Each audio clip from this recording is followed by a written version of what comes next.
네, 안녕하세요. 준성합니다. 모두들 수익 잘 내고 계시죠? 배 터지게 수익을 먹고 있어서 기쁘시리라 생각을 합니다. 나스닥이 16,000을 찍으면서 제 계좌도 4,850만 원이 되었고요. 연말까지 별일 없이 흘러간다면 올해는 5천만 원을 찍으면서 마무리해볼 수도 있겠다 생각을 합니다. 이렇게 돈이 열심히 일해주는데 저도 회사에서 야근을 해도 조금 더 고생을 해도 즐거운 마음으로 원화채굴을 할 수 있었습니다. 다만 회사 업무량이 너무 많아서 생각보다 책 집필 마무리에 시간이 소요되더라고요. 출판사에서도 유튜브 채널의 성장세를 봤을 때는 같이 병행을 하셨으면 좋겠다고 하셔서 출판사랑 협의를 해서 12월 말까지 원고를 드리기로 했습니다. 진짜 많이 딜레이 되더라고요. 12월 말까지 원고만 들어오면 차질은 없다고 하셔서 시청자분들도 1월 말이 되시면 아마 보실 수 있지 않을까 싶습니다. 그렇게 이번 영상 업로드할 시간을 확보를 했고요. 영상을 올리고 나면 또다시 압박감과 스트레스에 시달리러 가야겠습니다. 물론 누가 시켜서 한 것도 아니지만 이 생활이 힘들지 않다고 하면 거짓말이겠죠. 그럴 때마다 계좌를 보면서 힘을 내고 있습니다. 자, 그런데 이 계좌를요, 얼마 전에 시작한 한국투자증권 해외 ETF 실전투자대회에 참가를 시켰습니다. 그랬더니 굉장히 재밌는 결과를 얻을 수가 있었어요. 사실 이전에도 실전투자대회에 참가한 적이 있었으나 대회 기간 동안 상승장이 아니었기 때문에 레버리지 ETF가 평균보다 저조한 실적을 보여줬고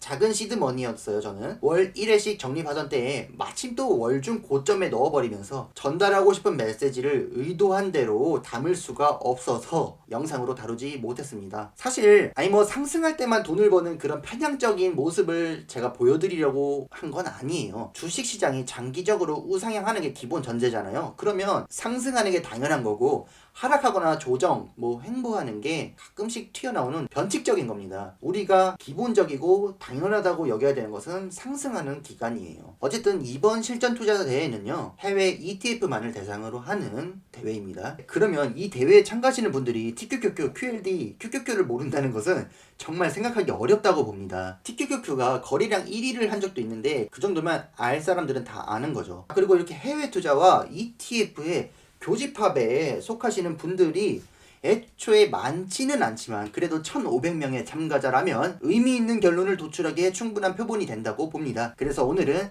한 달간의 상승 구간에서 1,500명 중 13등으로 수익률 상위 0.8% 그리고 1,500명 중 수익금 상위 2%에 들어가는 성과를 낸 입장에서 느낀 점을 한번 얘기해 보겠습니다. 우선 제 채널을 시청하시는 분들은 주로 나스닥 지수추종 ETF의 장기 투자 이거 관심 많으신 분들이라고 생각을 합니다. 그런데 관심이 있는 것과 실제로 투자하고 계시는 것은 좀 다른 의미잖아요. 내가 투자하고 있지는 않거나 그렇게 높은 비중은 아닌데 이 사람은 어떻게 투자하는가 그냥 구경하려고 구독해주신 분들도 계실 거고요. 나는 진짜 QLD, TQQQ에 높은 비중으로 투자하고 있는데 나랑 이 사람이 너무 뜻이 맞는 것 같아서 계속 지켜보고 싶다 해서 구독하셨을 수도 있죠. 그러다 보니까 이렇게 나뉘는 만큼 시청자분들도 그렇게 모든 분들이 높은 비중으로 나스닥 지수 추종을 하고 있지는 않을 것 같아요. 그래도 제가 시청자분들을 믿는 것은요, 이 대회에 참가하신 분들만큼이나 다른 ETF에 너무 기웃거리지는 않으실 거라고 생각을 합니다. 그렇게 믿어 의심치 않아요. 이번 실전 투자 대회에 참가하신 분들은요, 아니 무슨 보유 종목에 숏이 너무 많습니다. 급격한 상승에 16,000을 찍은 나스닥을 보고 있으면 진짜 이거 완전 고점처럼 보이고 숏을 치고 싶은 게 이해는 되는데 이렇게 방향도 못 맞추고 그냥 바닥 깔아주는 결과가 된다고 생각을 하셨을까요? 안 했겠죠. 그런데 현실은 어때요? 고작 한 달간의 대회 기간으로 입을 털려고 하는 건 아닙니다. 결국 장기적인 우상향에서는요, 이번 한 달 같은 기간의 상승이 반복된다고 보시면 됩니다.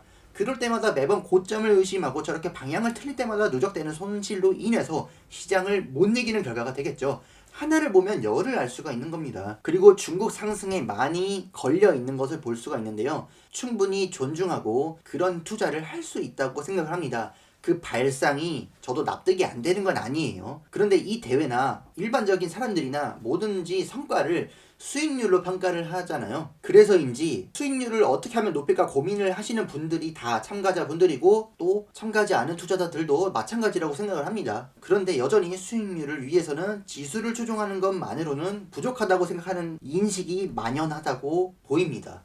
제가 말을 잘 했는지 모르겠는데 아니 어떻게 된 게 대회 참가자 집단이 보유한 종목 중에 TQQQ의 비중이 3%밖에 안 될까요? 심지어 레버리지 안 하시더라도 QQQ도 없어요. 우리가 거래량 상위권에서 TQQQ가 들어가 있는 것을 많이 보기는 하는데 그 거래량은 사실 이렇게 주고받고 매매할 때 발생하는 그런 순이잖아요. 이렇게 대회 기간 동안 보유 현황과 현실을 마주하고 보니까 높은 비중으로 지수 추종 레버리지 ETF를 보유하고 길게 가져가는 전략은 정말 소수만이 구사하고 있다고 짐작할 수 있겠습니다. 그리고 이번 대회에서 저는 2배 레버리지로 계속 보유했을 뿐입니다. 아무것도 매도하지 않았어요. 그저 매일매일 나스닥 100 지수의 일일 수익률을 2배로 추정했을 뿐인 거죠. 그래서 얻은 중간 성적이 수익률 상이 0.8%, 수익금 상이 2%입니다. 이거 어떻게 생각하세요? 제가 운이 좋아서 우연히도 상승장을 만나서 돈을 벌었을까요? 장기적으로 우상향하는 주식시장은 상승하는 횟수가 더 많았고 계속해서 그런 상승들이 누적됐기 때문에 만들어진 겁니다. 이게 우연인가요? 이렇게 한 달이라는 짧은 기간에도 우리 시청자분들은 아니시겠지만 대회 참가자들이나 대중들은 우상향하는 주식시장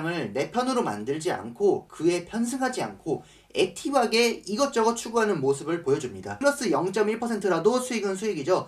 77%의 참가자들은 여전히 수익권이기 때문에 시장에 참여한 분들 모두가 수익을 못 가져가는 것은 아니지만 이런 현상이 계속 반복된다고 가정을 하면요, 왜 다수의 투자자들이 시장 평균보다 돈을 못 버는 결과가 나오는지 그 과정과 원리가 이해가 되셨을 거라고 생각을 합니다. 자, 여러분들 정답은 나와 있습니다. 지수를 평생 추종하는 겁니다. 그런데 시장까지 이기고 싶나요? 그러면 변동성을 좀 더 견디는 대가로 지수 추종에 레버리지를 좀 섞어주면 되는 일입니다. 얼마나 간단 명료한가요? 누가 3배로 올인하라고 했나요? 그냥 1.2배, 1.5배 뭐 이런 식으로 투자해도 되는 겁니다. 그러니까 우리 시청자분들은요, 가급적이면 지수 추종해서 이탈하지 않으셨으면 좋겠습니다. 이렇게 지수가 상승하고 강세장일 때는요, 몇 가지 종목들이 있어요. 그 종목들이 여러분들에게 포모를 가져올 수 있습니다. 나만 시장에서 소외되는 것 같고 안 사면 뒤처지는 것 같고요. 그런데 그거를 높은 비중으로 가져갈 수 있냐를 생각해보면 그렇지 않아요. 2020년 초에 테슬라를 몰빵이나 높은 비중으로 가져갈 수 있는 자신 있는 사람이 얼마나 됐겠어요. 결국 지수 추종이 아닌 이상 그렇게 높은 비중으로 가져가기도 좀 쉽지가 않다는 겁니다. 어지간하면요, 자꾸 이것저것 포트폴리오에 추가해서 백화점으로 만들지 않기를 바라고요. 투자자 다수에게는 지수를 추종하는 것만큼 경제적 자유를 달성할 확률이 높은 전략은 별로 없다는 사실을 잊지 않기를 바랍니다. 오늘은 여기서 마치도록 하겠습니다. 오늘도 끝까지 시청해주셔서 너무 감사합니다.